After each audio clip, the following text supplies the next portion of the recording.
మన ఆస్థానం వంట అండి. ఆస్థానం వంట అంటే కొంచెం ఈజీ వంట అండి.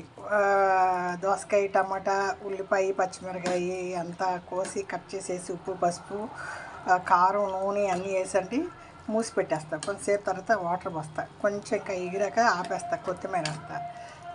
ఇదండి రైస్. ఇది వంచటం కొంచెం కష్టం అండి. దీంట్లో వేసేస్తా. ఇదండి చికెన్ ఫ్రై. క్లీన్ చేయాలండి. ఇంకా ఒక్కొక్క పీస్ కడిగి ఏం చేస్తాను, నూనెలో వేసేసి ఉప్పు, పసుపు వేసి మూసేస్తాండి. 10 minutes లో ఫ్లేమ్లో ఉడికించాక ఆ నీళ్ళంతా ఎగిరిపోయాక చెట్పట్టమంటుంది. నా దగ్గర హోమ్ మేడ్ మసాలా ఉంటుందండి. ధనియాలు, మిరియాలు, ఎల్లిపాయ, జీలకర్ర, లవంగా పట్టేసి లైట్గా వేయించి మిక్సీ పడతాను. ఆ పొడి వేస్తాను. ఆ పొడి వేసి లో ఫ్లేమ్లో 1/2 minute కారము ఈ పొడి కలిపేసండి ముక్కలన్నీ పక్కకి తీసి నూనెలో వేసేస్తా. తర్వాత ఆ నూనెని మొత్తం ముక్కలకు పట్టిస్తా. కలర్ఫుల్గా ఉంటుంది. చికెన్ ఫ్రై అండి, నా బ్రాండ్ అండి. ఇది హోమ్ మేడ్ చికెన్ చేసి, ఇది ఒక ఆర్డర్ అండి. ఆర్డర్ అంటే ఏం కాదు, మా పిల్లలు చేసి మనం చేసేస్తున్నా.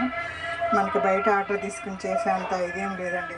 బుడ్డోడు పని చూసుకోవాలి, ఇంట్లో పని చూసుకోవాలి. అదే పిల్లలు ఏమైనా ఆశపడితే వాళ్ళకి ఏదో చిన్న డిష్ చేసిస్తా.